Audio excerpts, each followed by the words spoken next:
The next thing you're going to need is text. So I'm going to go over here to our text tool, which right now everything's working kind of slow. There we go. And I want to choose the normal text typing tool, just the horizontal typing tool. I obviously do not want to type in red because red on red is kind of a problem. So I'm going to go ahead and change my color to whatever I want it to be. Let's just pretend I want it to be black. Now, in order to begin typing, you don't draw a text box. That's other programs. This is Photoshop. In Photoshop, you just click and you start typing. So I've picked my color. You can pick your font. I'll just leave it as the Hobo Standard here.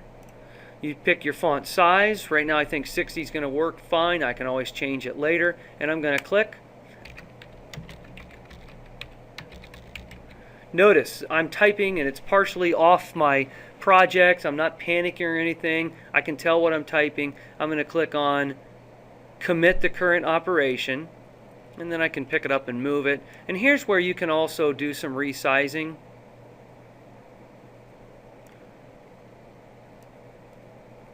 So you can make little changes in there as well.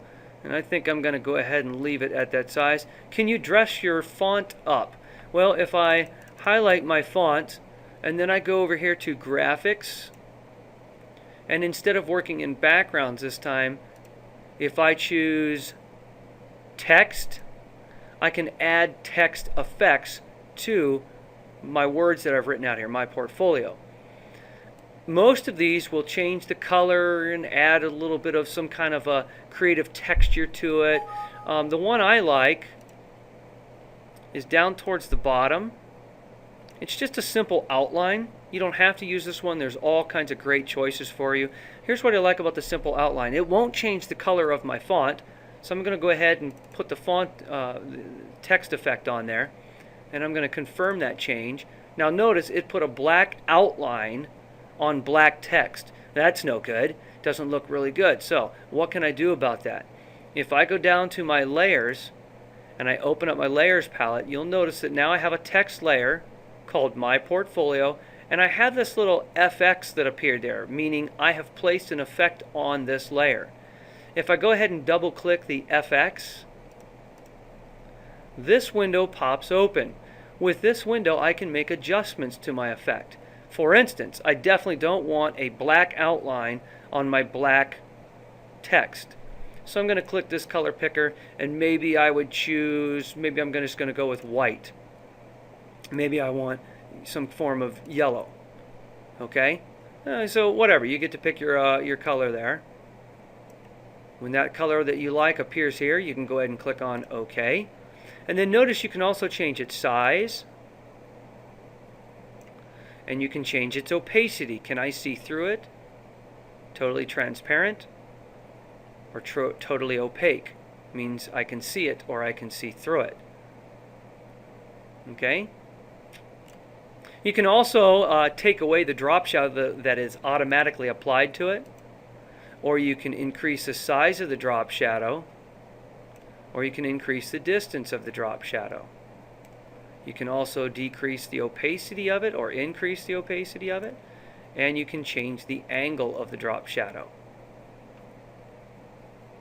If you're unhappy, you can press reset or take things off or add things on. So there's other things you can do in here. When you're happy, say OK. So that's one way of creating text. Another way of creating text, this is a little more creative and kind of fun. So I'm going to go over here to File, New, Blank File. I'm just going to create what I call cookie dough. You know what you do with cookie dough? You take your little cookie cutters and you cut out your cookie in it. Well, that's what we're going to do. We're going to create some cookie dough, and then we're going to use our cookie cutter to cut something out of it. So here's how we do that. You don't even need to title this because you're not necessarily going to save it unless you want to. I don't want it to be the same dimensions as my title bar, so I'm going to make this an 8-inch square. I'm going to go ahead and change this to 350 pixels. Well, we'll just leave it at 300. 300 pixels. Color mode, background mode, RGB, all that. This is good, and I'm going to say OK. If you'll notice down in your photo bin, I now have two projects that are open, If I double click, I can go back to this one. If I double click, I can go back to this one. The first thing I want to do is create my cookie dough. I certainly don't want plain, white, boring cookie dough. So I'm going to add some stuff to it, whether it's some color or some effects. I could even go up over to graphics, switch back to those backgrounds, and I could put just a background in it. So let me go pick some kind of a neat kind of background here. Maybe this looks kind of cool. Let's see if this one works. Remember, some of them don't load in the program we have here at school. This looks like it's going to work. Cool. All right, I kind of like that. That's kind of interesting. It's neat. So now I'm going to go over here to my text tool, and I'm going to switch to the horizontal typing mask tool. Choose the font that you want. I think I'm going to go with like a 60 this time. The color really doesn't matter because it's just going to cut it out from here. I'm going to find a space that I really like, that I want my words to look like. So, you know, this has a lot of different areas in it. I kind of like that. So I'm just going to go like right about here. Don't worry, this is the mask tool that you've already been trained on. And I'm just going to start typing. Notice I did not draw a text box. And I'm going to type my portfolio. Okay, my portfolio. And then I'm going to confirm that change. Now notice that I have this little selection here. In order to take that selection from the background, I have to go up to Edit, Copy, Edit, Paste. If I go over to my Layers palette, you'll notice that I have a layer of just those text. If I hide the background, there's my text. Using the Move tool, opening my photo bin, I can pick this up, drag it down, and drop it on my original portfolio title bar. Now I'm just going to zoom out a little bit, Alt, and use the finger scroll, and I can make this smaller and add it to my project. I'm going to get rid of this one, or for now I'm just going to kind of hide it. Now this is not text, this is actually a picture of text. If we want to add some effects to that, we can, but we cannot add them as if they were text. I'm going to pause this video for just a brief moment.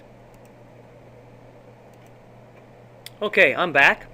Remember, you cannot treat this type of title as text. We did not create it from text. We created it from cookie dough.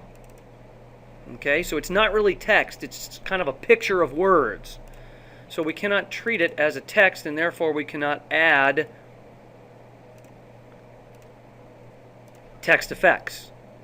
But we can add effects. So if I go over here into effects and I choose styles, I can get all different kinds of things, but for now I'm just going to choose that basic drop shadow. There's several different types of drop shadows. I'm going to go ahead and add this one just by, I can double click or I can click and drag and drop it. As long as this is selected and not this, I can just drag it out there and drop it on it. And you notice that instantly it added your drop shadow. Once I've added an effect to it, remember what happens. I go into my Layers palette. There is an effects there. If I double click the effects, I can make changes to it. For instance, I can change the angle of my drop shadow. I can change the distance of my drop shadow. I can change the opacity of my drop shadow. I can add strokes, different colors. I can add a bevel to it. In this case, I think I'm going to go ahead and add a bevel. I'm pretty happy, so I'm going to click on OK. Now, we've been going at this for a pretty long time now. It's important several times within a working period that you save. I've already saved as before. Actually, no, I haven't saved. I just opened it.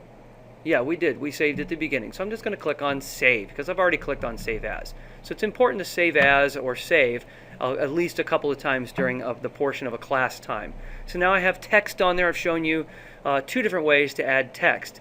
The second way being a little bit more difficult because it takes more time, but it's much more creative. So it's up to you whichever you choose.